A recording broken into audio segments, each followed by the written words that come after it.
نحمده نصلی علی رسولہ الکریم اما بعد فاعوذ باللہ من الشیطان الرجیم بسم اللہ الرحمن الرحیم رب اشرح لی صدری ویسر لی امری واحلل عقدۃ من لسانی یفقہوا قولی رب یسر ولا تعسر وتمم بالخیر اللہم فقہنا فی الدین۔ سورۃ البقرہ آیت نمبر 283، لفظی ترجمہ، روٹ ورڈ اور تفسیر۔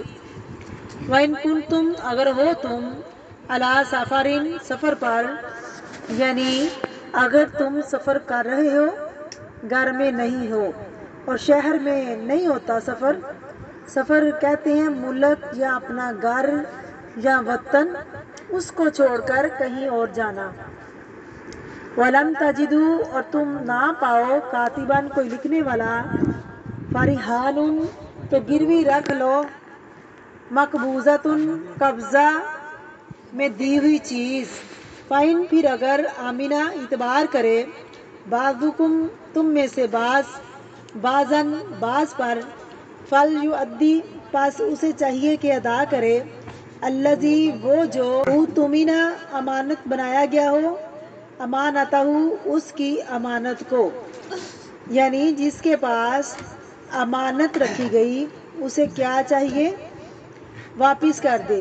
وَلْيَتَّقِ اللَّهَ رَبَّهُ، اور چاہیے کہ اللہ سے ڈرے جو اس کا رب ہے۔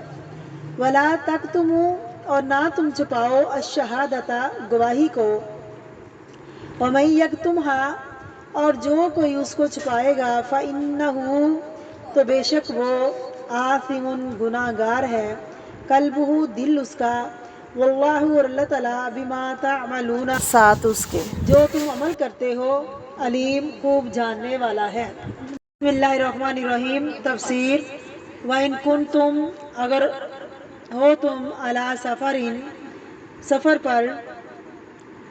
اب یہ پہلے والے احکامات کس کے لیے تھے؟ جہاں آپ رہتے ہیں یا کام کاج کرتے ہیں، لیکن دوسرا یہ کہ آپ سفر پر ہوں اور وہاں لین دین کی ضرورت پیش آ گئی، آپ کو کچھ قرضہ چاہیے، اگر کوئی آپ پر ٹرسٹ نہیں کرتا، دینے کو تیار نہیں، تو اس کا حل بتایا گیا، یا یہ کہ کوئی لکھنے والا نہیں، گواہ نہیں، تو حل بتایا گیا۔ وَإِن كُنتُمْ عَلَىٰ سَفَرٍ، اگر تم سفر پر ہو، وَلَمْ تَجِدُوا كَاتِبًا، اور نہ پاؤ تم کاتب، لکھنے والا، یعنی لکھنے والے کو نہ پاؤ تو پھر کیا کرو؟ فَرِحَانٌ مَقْبُوضَہ، تو گروی رکھنا ہے، قبض شدہ، یعنی جو رہن رکھنے کی جو چیزیں ہیں وہ صاحب حق کے قبضے میں دے دی جائے، یعنی قرضہ لے رہا ہے جو، وہ اپنی چیز کسی کے پاس چھوڑ دے جس سے لے رہا ہے، یعنی پھر لکھنے کی ضرورت نہیں ہے، اس سے بھی بات بن جائے گی۔ اور رہن وہ چیز ہوتی ہے جو معاوضے میں شرط کے طور پر رکھ دی جاتی ہے کہ اگر تم میرا یہ مال واپس لاؤ گے تو میں تمہاری چیز لٹا دوں گا۔ 4 چیزیں ہوتی ہیں رہن کے معاملات میں۔ نمبر 1 رہن، نمبر 2 مرتہن، نمبر 3 رہن، نمبر 4 مرہون بھی۔ رہن کون ہوتا ہے؟ جو رہن دیتا ہے۔ مرتہن جو رہن لیتا ہے، یعنی اپنے پاس رکھتا ہے، وہ اماؤنٹ جو آپ بدلے میں لیتے ہیں، قرضہ۔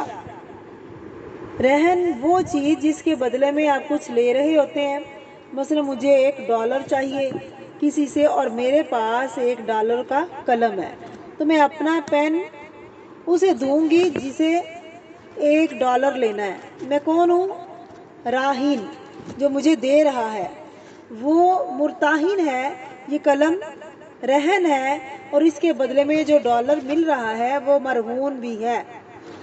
روپیہ پیسے کے معاملات آسان نہیں ہیں،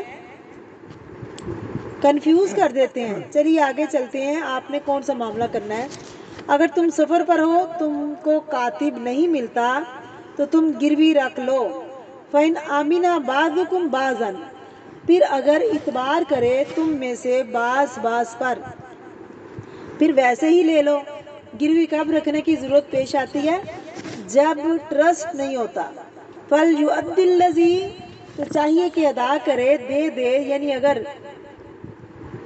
رہن کی ضرورت نہ سمجھے تو دے دے، الَّذِي وہ جو اُؤْتُمِنَ امین بنایا گیا ہو، امانتہ اپنی امانت کو یا اس کی امانت کو، یعنی قرض خواہ جو اس نے دیا وہ واپس کر دے۔ وَلْيَتَّقِ اللَّهَ اور چاہیے کہ ڈرے اللہ تعالیٰ سے، ربہ جو اس کا رب ہے۔ یہاں بھی تقوی کی بات ہے، کیونکہ اللہ کے ڈر کے بغیر کوئی سیدھا معاملہ نہیں کر سکتا۔ آج ہمارے معاملات کیوں بگڑے ہیں؟ لوگوں کے اندر خدا کا خوف نہیں، انہیں یاد نہیں رہا کہ کتنی سخت پوچھ ہے۔ وَلَا تَكْتُمُوا الشَّهَادَةَ اور نہ تم چھپاؤ گواہی کو، کیونکہ گواہی چھپانا کبیرہ گناہ میں سے ہے، اور جھوٹی گواہی دینا بھی۔ وَمَن يَكْتُمْهَا اور جو اس کو چھپائے گا، کب؟ جب اسے گواہی دینے کے لیے کہا جائے گا۔ فَإِنَّهُ تو بے شک آثِمٌ قَلْبُهُ گناہگار ہے اس کا دل۔ دل کیوں گناہگار ہے؟ وہ خود کیوں نہیں؟ کیونکہ چھپایا کہاں تھا؟ دل میں۔ دل اس لیے گناہگار ہے کیونکہ ساری چیزیں دل سے ہی شروع ہوتی ہیں۔ قرآن پاک میں آتا ہے تمہارے اعضاء سے بھی قیامت کے دن پوچھا جائے گا۔ آنکھیں اندھی نہیں ہوتی، دل اندھے ہو جاتے ہیں۔ جو سینوں میں ہے اس سے پتہ چلتا ہے کہ دل کا بہت اہم کردار ہے۔ کس میں؟ معاملات میں۔ اور ایک صورت ہے جس میں آتا ہے جہنم کی آگ کہاں جا پہنچے گی؟ کیونکہ دل کی الگ سے پوچھ ہوگی۔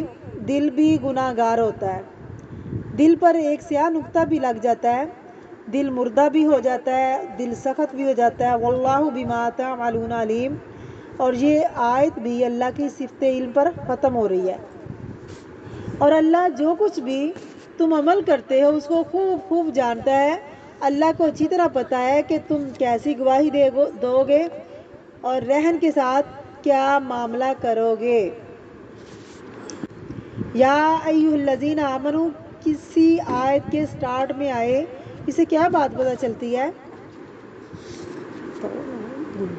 اس کے بعد جو حکم آ رہا ہے نا وہ بہت اہم ہے۔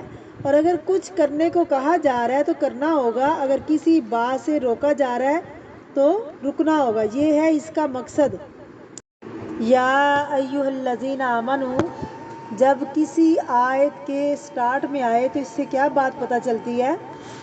اس کے بعد جو حکم آ رہا ہے نا وہ بہت اہم ہے۔ اور اگر کچھ کرنے کو کہا جا رہا ہے تو کرنا ہوگا، اور اگر کسی بات سے روکا جا رہا ہے تو رکنا ہوگا، یہ ہے اس کا مقصد۔ اس حکم کو پورا کرنا ایمان کا تقاضا ہے۔ اگر پورا کرو گے تو مومن کہلاؤ گے، اگر نہ پورا کرو گے تو پکڑے جاؤ گے۔ ان احکامات پر عمل لازمی ہوتا ہے۔ نمبر 2، دین اور قرض کا فرق بتائیے۔ دین وہ قرض ہوتا ہے جس کی مدت مقرر ہوتی ہے، یعنی وقت کی پابندی ضروری ہے۔ اس سے مراد مال تجارت کی اجرت، کرایہ، خلا کی عوض بھی اس میں آتا ہے، یعنی جب کوئی عورت خلا لیتی ہے وہ بھی اس میں آتا ہے۔ نمبر 3، کاتب کا لکھنا کیوں ضروری ہے؟ خود کیوں نہیں لکھتے وہ؟ اس سے پتہ یہ چلتا ہے کہ اہم معاملہ ہے جس میں لینے اور دینے والے خود اس کی تحریر کرنے کی بجائے ایک تیسرے شخص سے جو اسے لکھنا جانتا ہو اس سے لکھوائے۔ نمبر 4، بالعدل عدل سے کیا مراد ہے؟ عدل والی بات تو ضمنی بات نہ ہو، شک والی بات نہ ہو اور پوری شرائط کے ساتھ لکھے۔